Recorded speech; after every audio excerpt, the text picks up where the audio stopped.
What's up, everybody? Welcome to this week's episode of the REI Weekly Deal Breakdown. I'm your host, Greg Helbeck. I've been a full-time real estate investor now for almost a decade. And the point of this podcast, the Real Estate Investing Fast Track, is to share with everyone lessons I've learned from the trenches, real deals that I've done. Like I always say, this is not regurgitated theory out of a book. So if you do get value from the show, please do me a favor and leave us a review on iTunes or Spotify if you're listening. If you're on YouTube, do me a favor, like the video, subscribe to the channel. It would really mean a lot to me. And let's get into today's deal breakdown. Now, this property was a wholesale deal up in Milton, New York. I'm going to leave out the address for confidentiality purposes. And the way that we found the deal was through a direct mail campaign. We mailed the inherited property list, ended up getting a call, and it's a little complicated situation, but the true seller called in. And they were a little bit elderly and they were in totally sound mind. They just physically couldn't really get around their house. They were in a nursing home and they wanted to sell their house that was vacant, that was getting dilapidated because no one was taking care of the property. And I remember speaking with Brett about this, and he was like, hey man, this guy's pretty motivated to sell. He wants to get rid of it. He wants to sell to an investor. And we went to negotiate the deal, and the seller, even though they were in really good sound mind, I was like, before we really cut a deal with the guy, we got to get some sort of a child involved. We want to make sure, everything's on the up and up here because that's the right thing to do. That's step number one. If you're dealing with someone in a nursing home, you got to get involved with the kids. So anyway, Brett negotiates the deal with the owner. The guy was asking a super low price, and Brett actually offered him more than what he was asking for because we could pay more ultimately, which is something you could do as a wholesaler. You don't have to take advantage of people. If someone's asking a crazy low price and you can pay more and still make a profit, like why not give them a little bit more? It's a win-win.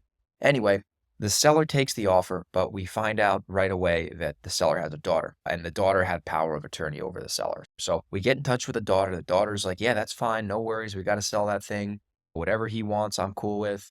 So the daughter ends up signing the contract on his behalf because she has a power of attorney. Everything is good. I'm like, oh, this is a great price. The house is vacant, basically unwanted property. So I'm like, all right, let me try to wholesale this. So I ended up putting out to the wholesale list. I got somebody who gave me $60,000 more than we were giving the seller. First thing I was thinking was, wow, I should just buy this myself. If I can make 60 wholesale, I could probably make 100 just closing on it and doing a little cleanup and relist. But anyway, 60 grand still not bad. It's a triple, if not a home run in terms of a wholesale deal, especially in Ulster County, New York. So put everything together. We have a contract with the seller. We got a contract with the buyer. Everything's good, looking like we're going to close this thing pretty quickly. And then out of the blue, we get a call from the daughter who was like, hey, I got to back out of this deal. And we're like, you got to back out of this deal for what reason? Somebody got in her ear and said you were selling it too cheap, which happens sometimes. So they want to cancel the contract. And, I'm not like threatening anybody, but I'm like, yeah, I don't know if we want to do that. Really like when people cancel contracts for no reason. So instead of like going direct to the seller and trying to get in a dogfight with them, I was like, you know what? I'm just going to have to get another attorney involved in this case because we already had one for the deal, see what they think. And here's the thing, by the way, before I get into the whole rest of the story, you have to look at these situations on a case-by-case basis. Now, I don't enforce every contract I get into because it all depends on the circumstance. Let me give you an example on something I would not enforce. Let's say there's somebody living in their house, like they're living there, it's not vacant. Let's say they're old and they want it to sell, but all of a sudden they realize that if they move and they have to get out of their house, they're ultimately going to have to pay more or it might not benefit them. In that case, I'd never enforce the contract. But in this situation, house was vacant, no one was living there, everyone was ecstatic about the deal in the beginning. We gave the person more money than what they were wanting. In my head, I'm like, all right, someone got in their ear and they want to cancel this contract. Something doesn't add up here. So I'm going to do my homework and try to enforce this. So I end up getting another attorney involved.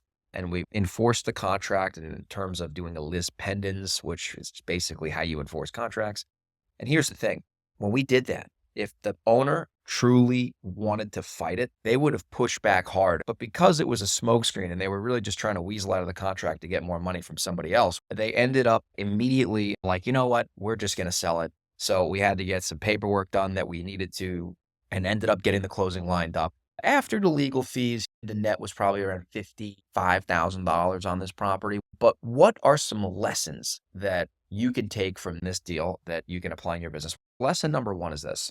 If you're going to enforce contracts, you need to really understand the situation of the deal before you go out and file all his pendants, right? And I'm not giving you legal advice here, but you got to take it on a case by case basis. If this person was living in the house and they were using the property and that was their form of shelter, we would not have filed a list pendant. But because it was vacant and because everybody involved in the deal on the seller side was ecstatic about the transaction and they were so easy to work with in the beginning, and then all of a sudden they just change their mind because someone gets in their ear, in my opinion, that's a valid reason to enforce a contract. So you got to be careful with this and you got to make sure you're doing the right thing. So that's lesson number one. Lesson number two, yes, wholesaling the house was nice. We made great profit. It was an overall successful wholesale deal. However, if I had a crystal ball and I was going to find out this was going to be a whole fiasco, I would have bought this house myself. I would have closed on it. I would have cleaned it out. I would have threw it back on the market and I would have made more money in exchange for dealing with more BS with the, whole list pendants things. So I should not have wholesaled this house knowing that we were going to have to do a list pendants, but it is what it is. We still made 60 grand roughly, so it's not bad.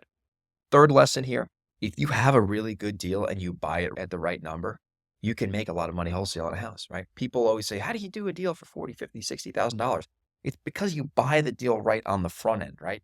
Back in the day, 2021, early 2022, you could buy a deal and sell it at a crazy number and make a good spread. But the true nature of doing big fat wholesale deals is if you buy them right on the front end and then you just sell them for whatever the buyer's willing to pay, and you happen to get it so cheap you make your money in the middle, right? I paid a wholesaler last year $105,000 because he bought the deal right and sold it to me at a good price, and I sold it and made some money. So that's how you do big deals, is you buy them deep on the front end versus trying to sell to some knucklehead buyer on the back end who's going to overpay. Those days are over, in my opinion, with wholesaling. So hopefully you got some value from this video. If you're in the Hudson Valley or you're in Delaware, or Seattle, or San Diego, or Reno, you have a house you want to wholesale to me, or if you want to just wholesale it with me, we can JV it, whatever you want to do. Send me an email, greg@velocityhousebuyers.com, or you can just Instagram DM me at grego37. I hope you got some value from this video, and I'll see you on the next REI Deal Breakdown. Take care.